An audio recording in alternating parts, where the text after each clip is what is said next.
Happy Junebug Day, everyone! Welcome to the Dex, where we cover trivia and strategy for a different Pokemon each week. I'm PokeKellz. And I'm Bugcatcher Alex. Today, in celebration of Junebug Day, we're exploring a beautiful bug Pokemon from Gen 6, who comes in many colors and spreads calming scales from its wings to pacify other Pokemon. Yeah, man, and if you're wondering why we chose this thing instead of something that looks a little more like a Junebug, here's a picture of a Junebug. Yeah, man, cute name, not that cute IRL. But the Pokemon is cute, though. Oh, heck, yep, it is. It's Vivillon. Vivillon. Vivillon. Vivillon. Vivillon. Vivillon. Vivillon.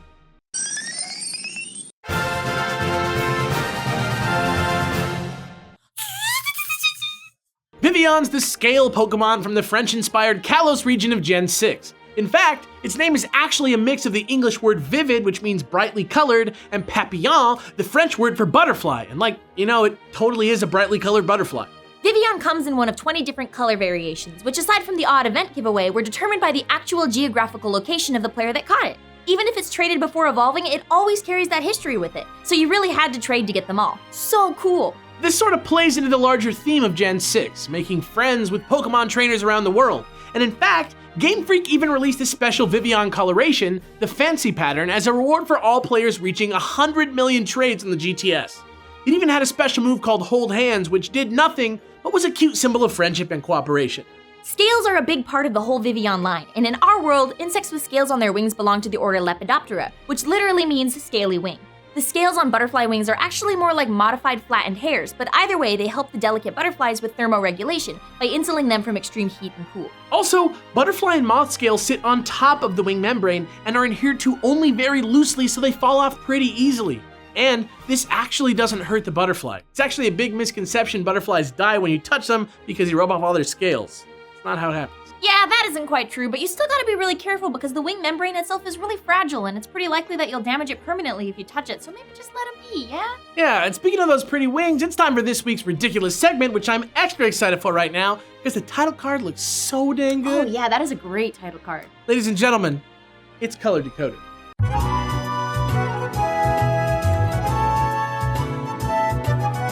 So we already know that the scales are great insulators, but the other big thing that's important about them is that scales give butterflies their color patterns. And color is very important to butterflies too, since they use their patterns for concealment, mating rituals, mimicry, and warning signals. And coloration of the scales has everything to do with how they're structured.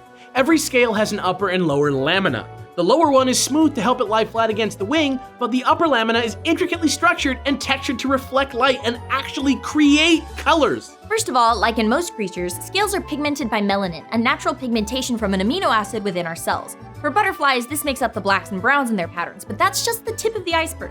Yeah, because the bright blues, greens, red, and all other iridescent colors come not from pigmentation, but from the microstructure of the scales themselves.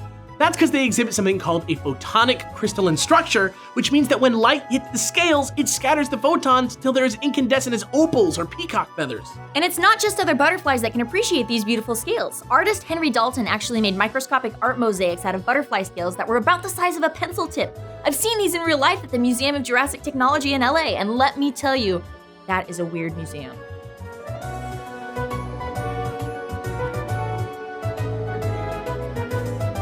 It is a weird museum, isn't it? Yeah, but it's also one of the most interesting places in the city, so do with that info whatever you will. But hey, enough of all that, because now it's time for some Gen 6 Vivillon battle strategy. Yeah, more like battlefly strategy. Never mind. Pokemon! Vivillon's not one of the most threatening Pokemon around, but access to Quiver Dance, one of the best one-term stat boosts in the game, can make even the most experienced trainers think twice. Start with the timid one and super train it in special attack and speed. Another great thing about Vivillon is that its ability Compound Eyes turns Hurricane from a 70% accurate crapshoot into a reliable and powerful stab move with 30% chance to confuse. Use it often and without fear. Same goes for Sleep Powder, which is great both before and after a Quiver Dance. Also, give it Energy Ball for coverage. Hurricane pulls a lot of flying-resistant opponents out of the woodwork, and Energy Ball is a great curveball to jam down their throats as a roast. And finally, make sure this Vivillon is holding a Focus Sash, because none of this hilariousness can even come to pass if Vivillon doesn't survive through its boost, and its stats don't do it any favors. So Focus Sash is a great option for making sure that never happens. And that's it. Of course, that's not the only way to train a Vivillon, so as always, here are a few random thoughts. If you're more worried about status effects than attacks on that first turn out, go with the Lumberry instead of the Focus Sash. It's great for making any Spore user go, what? Or if longevity's more your thing, try swapping Energy Ball for Substitute and Focus Sash for Leftovers. It's not the most reliable strategy, but I respect it if you can make it work. Or how about using Tailwind instead? Could be a great way to modify the set for a doubles team to alley-oop a sweep. Just saying. Or finally, go with Rage Powder. Vivillon doesn't really have the girth to survive too many hits, but with clever use of Protect, you might just be able to get a few free turns out of it before you go down.